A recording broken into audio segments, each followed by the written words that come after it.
ప్రభువునందు ప్రియ దేవుని బిడ్డలారా, నేటి వాక్య ధ్యానం కొరకు సహకారాన్ని ఇస్తున్న కుటుంబం ఏలూరు వాస్తవ్యులు ఇందుపల్లి ప్రకాష్ కుమార్ గారు, సుదర్శిని గార్ల ప్రథమ కుమార్తె జెస్సీ సౌమ్య గారి జన్మదినం సందర్భంగా కుటుంబ సభ్యులు ఇందుపల్లి ప్రకాష్ కుమార్ గారు, సుదర్శిని గారు తల్లిదండ్రులు, ప్రవీణ్ కుమార్ గారు భర్త, యానీ ప్రీతి, క్రిస్టియానా కీర్తన గారు సహోదరులు సహకారాన్ని ఇస్తున్నారు. జెస్సీ సౌమ్య గారిని ప్రభు దీవించి ఆశీర్వదించి ఇచ్చిన నూతన జన్మదినమును దయా కిరీటంకై ప్రభువుకు స్తుతులు చెల్లిస్తున్నాము. ఈ కుటుంబాలను ప్రభువు దీవించినట్లు ప్రార్థించండి. ఎపిసోడ్ సహకారులు అనుదినము లభించినట్లు ప్రార్థిద్దాం. ప్రార్థన. మమ్ములను మిక్కిలిగా ప్రేమిస్తున్న మా తండ్రి, వందనాలు, స్తోత్రాలు. జెస్సీ సౌమ్య గారికి మీరు ఇచ్చిన జన్మదినముకై వందనాలు. తల్లిదండ్రులు, కుటుంబ సభ్యులు ఇచ్చిన సహకారాన్ని బట్టి కుటుంబాన్ని దీవించండి. నూతన సంవత్సరము, నూతన ఆశీర్వాదము ఈ కుటుంబానికి ఇవ్వండి. ఈ రాత్రి వాక్యం వింటున్న ప్రతి ఒక్క వ్యక్తిని మీరు దర్శించండి. వారితో మీరు మాట్లాడండి. మా రక్షకుడైన యేసు ప్రభు పేరిట ప్రార్థిస్తున్నాము తండ్రి, ఆమెన్. ప్రభువునందు ప్రియ దేవుని బిడ్డలారా, దయచేసి మీ పరిశుద్ధ బైబిల్ గ్రంథాన్ని తెరవండి. యెషయా గ్రంథము 38వ అధ్యాయము 10వ వచనం నుండి వాక్యాన్ని ధ్యానిద్దాం.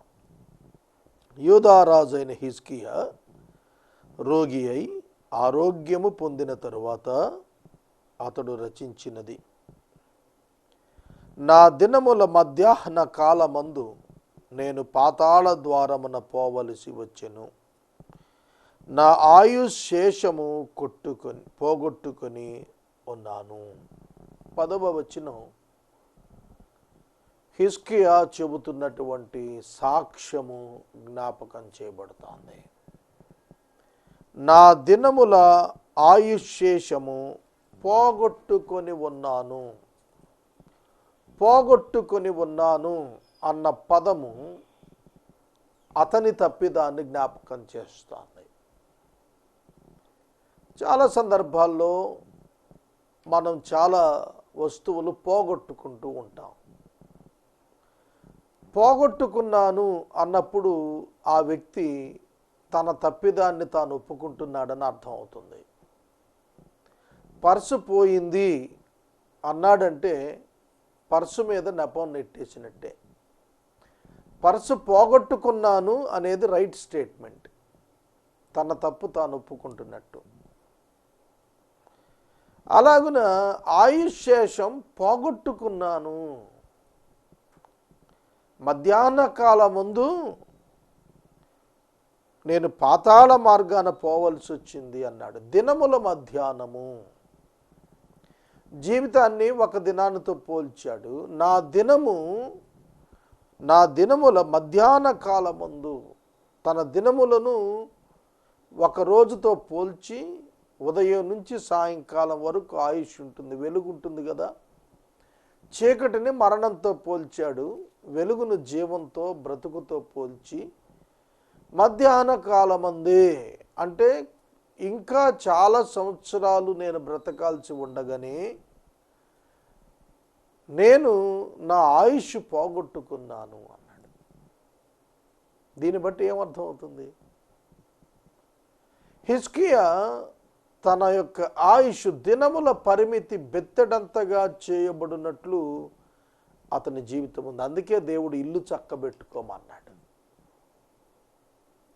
విశ్వాసి పాపములో ఇష్టపూర్వకంగా కొనసాగినప్పుడు దేవుడు అనుగ్రహించిన రక్షణ తీసివేయుడు. విశ్వాసినే భూమి మీద నుండి ఆహ్వానించేస్తాడు. ఇది చాలాసార్లు నేను చెప్పాను. Sin అన్టు death. బిలీవర్, విశ్వాసి పాపము చేసినప్పుడు హృదయమున అంతరంగమున మనస్సాక్షి వెంటనే గద్దిస్తుంది. Consciousness and holy spirit. ప్రతి మానవునికి కాన్షియస్నెస్ ఉంది, ఈవెన్ టు ద అన్బిలీవర్స్. అవిశ్వాసులకు కూడాను మనస్సాక్షి పెట్టాడు దేవుడు.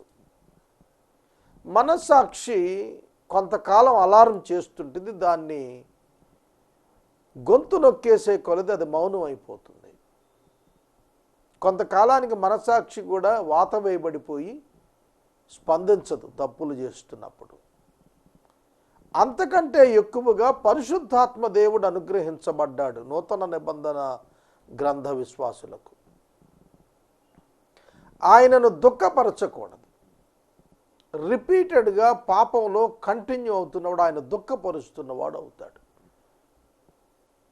ఆయనను దుఃఖపరిచినప్పుడు ఆయన ఆ వ్యక్తిని తన సన్నిధికి తీసుకుంటాడు. ఇది చాలా సందర్భాల్లో మనకు బైబిల్లో కనిపిస్తుంది. ప్రభురాత్రి సంస్కారం చేస్తాం మనం. ఒక అపరాధం గురించి మాట్లాడుతున్నాను.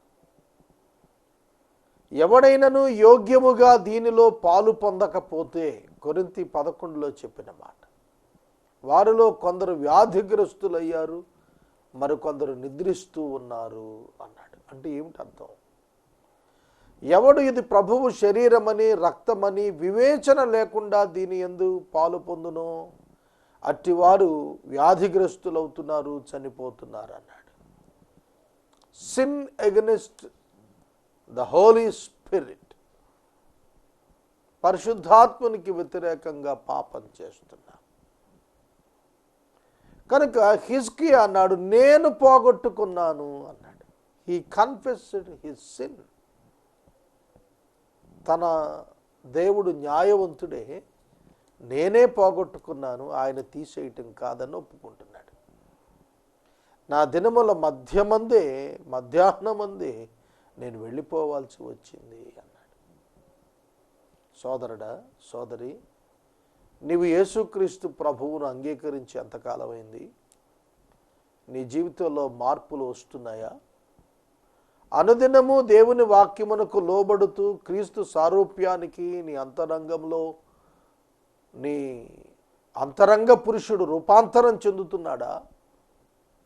రోమాపత్రిక 12వ అధ్యాయం 1వ వచనం చెప్పింది అదే. మీ మనసు మారి నూతన మొగుటు వలన మీరు రూపాంతరం చెందాలి. ఎందుకని? ఆయనకు అనుకూలమైనటువంటిది, దేవునికి అనుకూలమైన చిత్తము తెలుసుకున్నట్లు. దేవుని చిత్తమునకు విరుద్ధంగా మనం జీవించినప్పుడు భూమి మీద మనం ఉండాల్సిన అవసరం లేదు. దేవుడు God will call you back to his home. కనుక మనం చాలా జాగ్రత్తగా ఉండాలి విశ్వాసులు. అన్యునికి విశ్వాసునికి వ్యత్యాసం ఉన్నది. అన్యుడు పాపంలోనే జీవిస్తాడు, కానీ విశ్వాసి వెలుపటికి పిలువబడినవాడు, నిబంధనలోనికి వచ్చినవాడు, లోకం నుండి దూరపరచబడినటువంటి వాడు విశ్వాసి. 11వ వచనం, యెహోవాను సజీవుల దేశమున యెహోవాను చూడకపోవుదును, మృతుల లోక నివాసినై ఇకను మనుషులను కానకపోవుదునని నేను అనుకొంటిని. ఇతడు చెబుతున్న వ్యాఖ్యానంలోనే కొన్ని ప్రాముఖ్యమైనటువంటి సిద్ధాంతాలు తెలుస్తున్నాయి. యెహోవాను సజీవుల దేశమున యెహోవాను, సజీవుల దేశము, సజీవుల దేశము, మనుషులు జీవిస్తున్నటువంటి ఈ దేశంలో, ఈ లోకంలో నేను మరలా దేవుణ్ణి చూస్తాననుకోలేదు. మందిరం గురించి మాట్లాడుతున్నాడు. దేవుని సన్నిధికి మరలా నేను వెళతానా?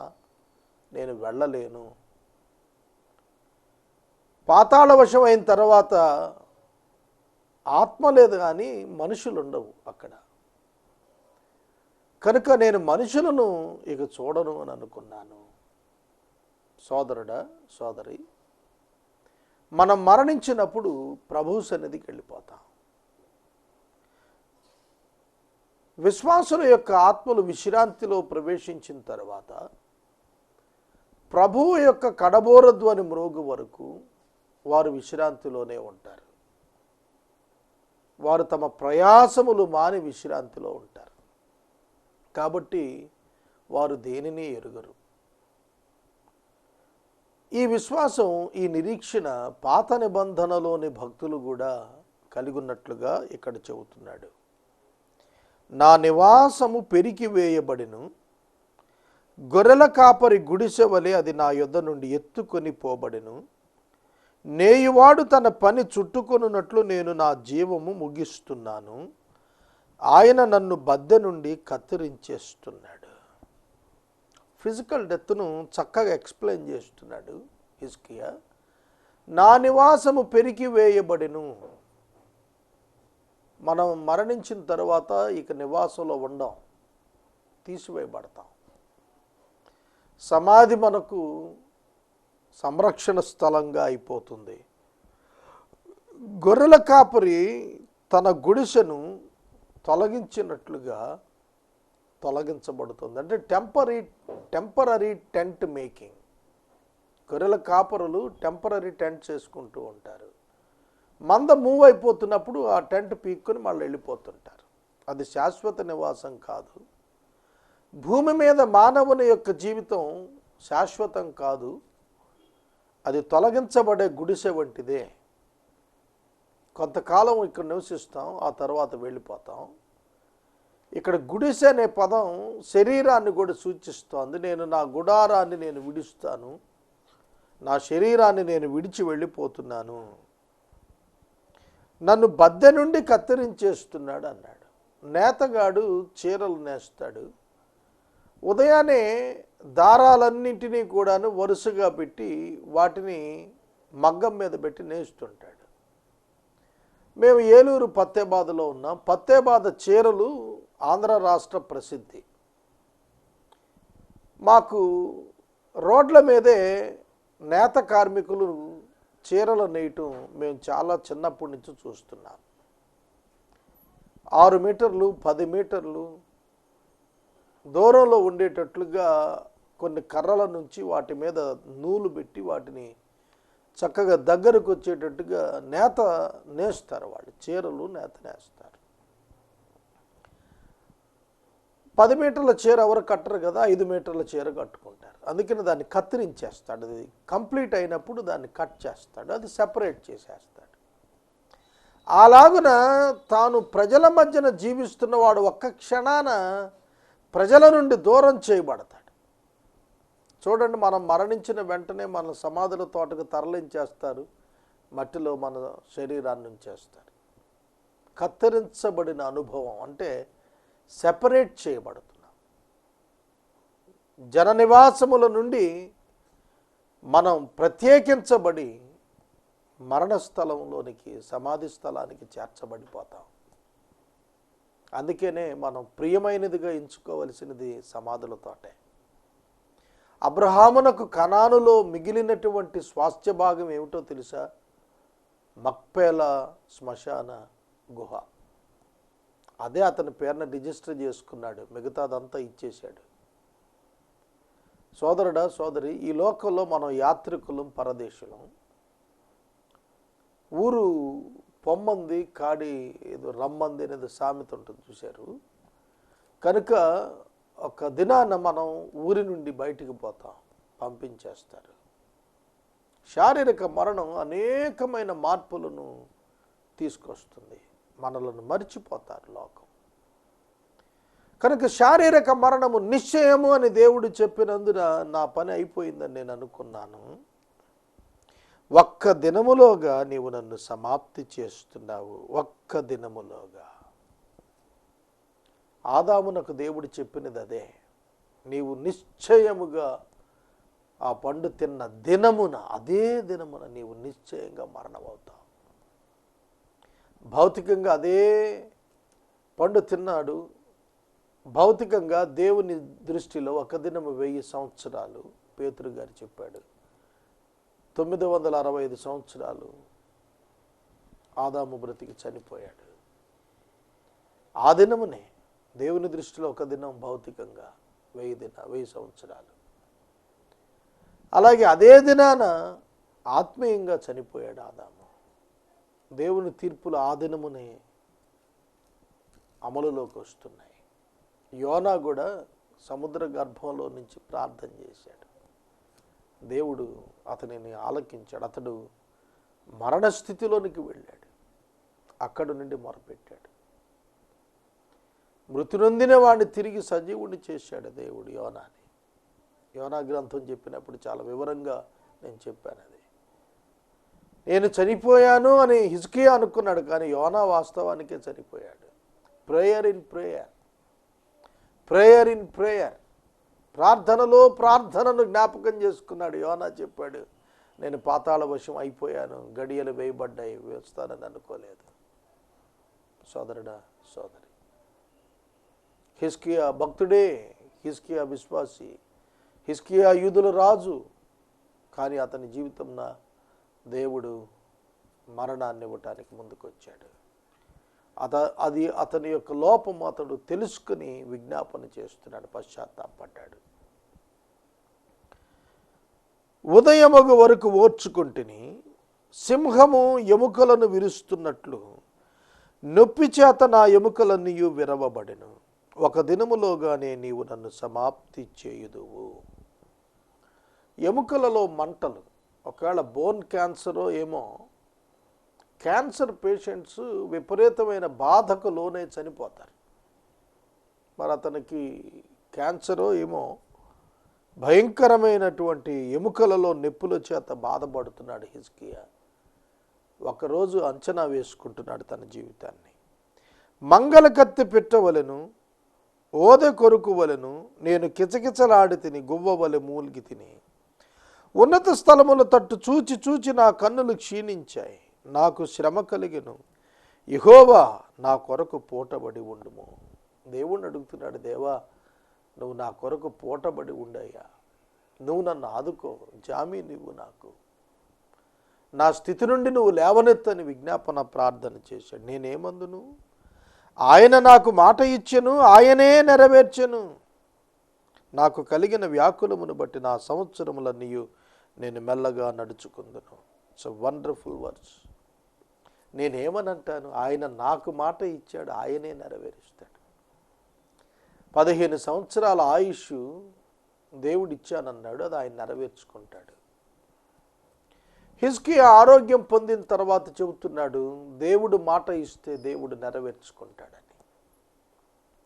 ఈ అవగాహన హిజ్కియాలో పరివర్తన రావటానికే ఈ అనుభవం. శ్రమనందుట మనకు మేలు. శ్రమలో, వ్యాధిలో, తీవ్ర నొప్పులలో, శరీరము గాయములో అంతరంగం మేల్కొంటుంది. దేవునితో వాస్తవ సంభాషణకు దిగుతుంది. తన హృదయాన్ని పరిశీలించుకుని దేవుని ఎదుట కన్నీరుతో తన నిజస్థితిని ఒప్పుకుంటుంది. ప్రభు అందుకే అనారోగ్యాన్ని ఇస్తాడు భక్తులకి. ఆ తీవ్ర వ్యాధిలో, నొప్పులో దేవుడు అతని అంతరంగాన్ని అగ్నికి పరీక్ష చేసిన సువర్ణ వలె మారుస్తాడు. అనేక పెనుమార్పులు ఒక సేవకుని జీవితంలో వస్తాయి. ఇది వాస్తవం. దేవుడు మాట ఇచ్చాడు, నెరవేరుస్తాడు. చాలా సందర్భాల్లో మనం మన మాట నెరవేర్చుకోవాలనుకుంటాం, దేవుని వాక్యం నెరవేర్చడానికి ఇష్టం ఉండదు. మన సొంతగా దేవుని మాట నెరవేర్చాలనుకుంటాం, దేవుని విధానంలో దేవుని మాట నెరవేర్చాలని అనుకోం మనం. అప్పుడే పెద్ద పాపంలో పడిపోతాం. అబ్రహాము తన భార్య అయిన శారా మాట విన్నాడు. అతడు వివాహం చేసుకున్నాడు. ఐగుప్తు నుంచి వచ్చిన దాసి హాగరును వివాహం చేసుకున్నాడు. దేవునికి సహాయం చేయాలనేటువంటి భావనకి వెళ్ళాడు. దేవుని మాటను మనం స్వయంగా నెరవేర్చాలి. చాలా సందర్భాల్లో మనం ఈ విధంగానే ఉంటాం. విశ్వాసులంగా ఉన్నప్పటికీ దేవుని యొక్క వాక్యపు నెరవేర్పుకు, దేవుని చిత్తం నెరవేర్పులో మన వంతు స్వయంగా మన యొక్క ఉద్దేశముతో పనిచేస్తూ దేవునికి సహాయం చేయాలనుకుని మనం పొరపాటు చేస్తుంటాం. చూడండి, అబ్రహాము కుమారుడు ఇస్సాకు తన భార్య రిబ్కా గర్భవతిగా ఉన్నప్పుడు 2 జనపదాలు ఆమె గర్భానున్నాయని, పెద్దవాడు చిన్నవాడికి దాసుడవుతాడని దేవుడు చెప్పాడు. కానీ అది ఆ భార్యాభర్తలు ఇద్దరు కూడా నెగ్లెక్ట్ చేశారు. ఏశావును ఎక్కువగా ప్రేమించాడు ఇస్సాకు. అతనికి దీవెనలు ఇస్తానన్నాడు. దేవుడు చెప్పినది ఏమిటి? చిన్నవాడు పెద్దవాని కంటే గొప్పవాడు అవుతాడని చెబితే దాన్ని పక్కన పెట్టాడు. శరీర సంబంధమైన ఆలోచనలు చేస్తుంటాం మనం. అతని జీవితంలో భౌతిక నేత్రమే కాదు, ఆధ్యాత్మిక నేత్రం కూడా మసగబారిపోయింది. ఇస్సాకు యొక్క ప్రారంభ జీవితం ఎంతో ఘనమైన ప్రార్థనాపూర్వక విధేయతతో కూడిన విశ్వాసంతో ఉన్నదైతే, చివరికి వెళ్ళేటప్పటికీ అబ్రహాము జీవితంతో పోలిస్తే ఇస్సాకు అనేకమైన తప్పిదాలు చేశాడు. అబ్రహాము తన కుమారుడు ఇస్సాకునకు కనాను స్త్రీలలో ఎవరిని చేయకూడదని తన ఊరు ప్రాంతానికి ఎలియాజును పంపాడు. అక్కడి నుంచి రిబ్కాను తెచ్చాడు. ఏశావు వివాహ విషయంలో ఇస్సాకు శ్రద్ధ తీసుకోలేదు, ఏశావును ఖండించలేదు. నేను మనం చేస్తున్నాను, చాలా సందర్భాల్లో మనం శారీరకంగా ముగిస్తూ ఉంటాం. అది వాక్యోపదేశం కాదు, వాక్యానుకూలం కాదు. యెహోవా సెలవిచ్చాడు, ఆయనే నెరవేరుస్తాడు. ఆయన కొరకు ఎదురు చుట్ట మనం నేర్చుకోవాలి. నోవాహుతో దేవుడు చెప్పాడు, భూమి మీద ఉన్న సమస్తాన్ని ఊడ్చేస్తా అన్నాడు. ఎలా ఊడ్చేస్తాడు? భూమి మీద ఉన్నటువంటి జంతువులన్నింటిలో ఆడ మగ చొప్పున ప్రాకు పురుగులతో సహా నోవాహు వాడ దగ్గరకు వాటంతట అవే నడిచొచ్చాయి. అవన్నీ వాడలో నోవాహు తీసుకెళ్ళి భద్రం చేశాడు. అది నోవాహుకు సాధ్యం అవుతుందా? భూమి మీద ఉన్న జంతువులన్నింటిలో ఆడామగా పట్టుకొని తీసుకురా నోవాహు అంటే నోవాహు నాకు సాధ్యం అవుతుందా? దేవుడు మాట దేవుడు నెరవేరుస్తాడు. కనుక ఈ సత్యం మనం గుర్తెరిగితే మనం దేనికి భయపడం. మనకు సంభవించబోవున్నవి అన్నీ ఆయన ఎరిగి ఉన్నవాడై ఉన్నాడు.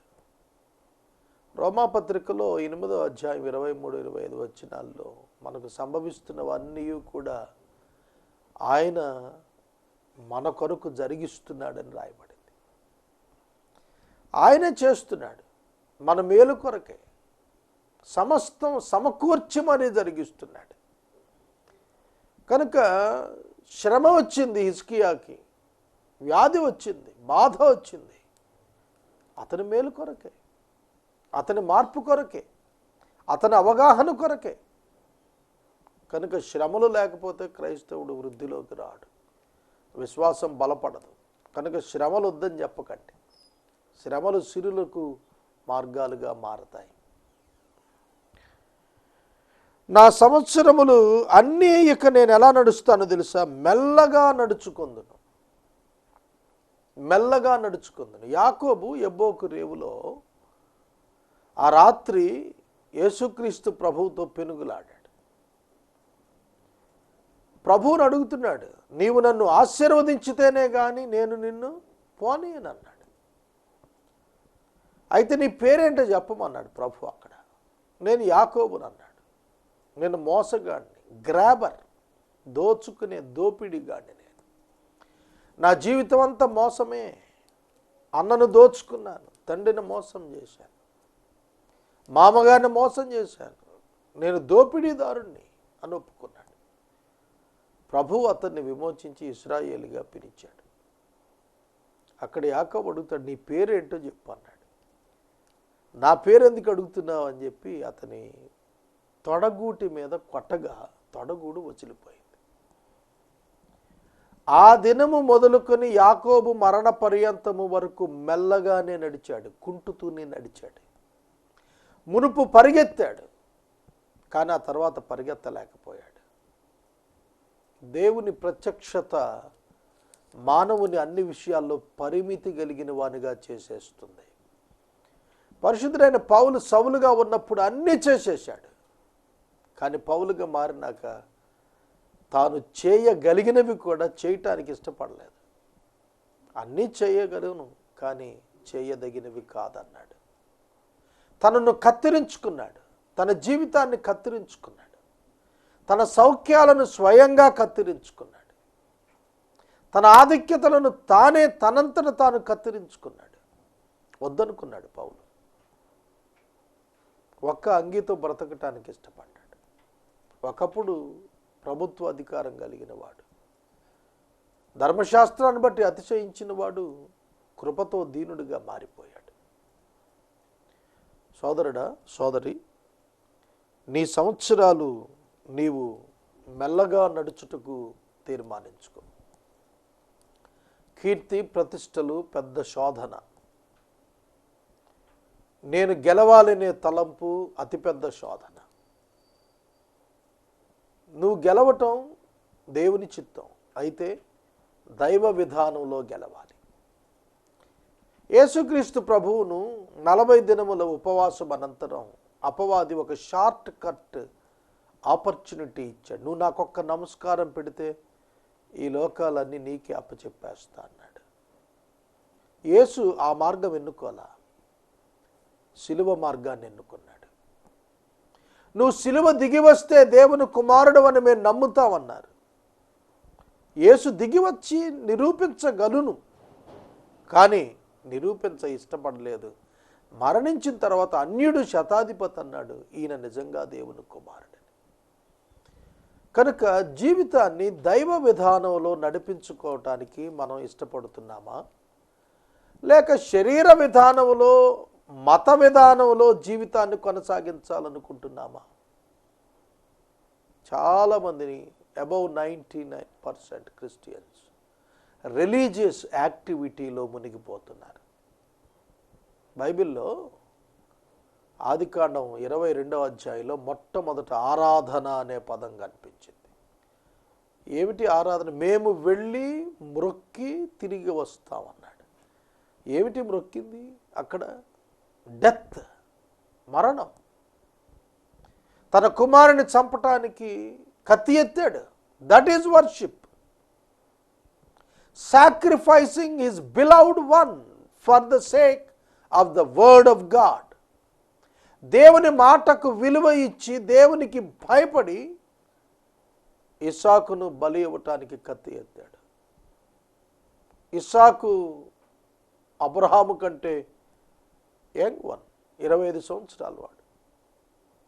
అబ్రహామును తోసి వెళ్ళిపోవచ్చు, కానీ సమర్పించుకున్నాడు. తానే బలిపశువుని తెలిసిన తర్వాత మ్రొక్కటం అంటే అది సాక్రిఫైస్. ఏమిటి? Self denial.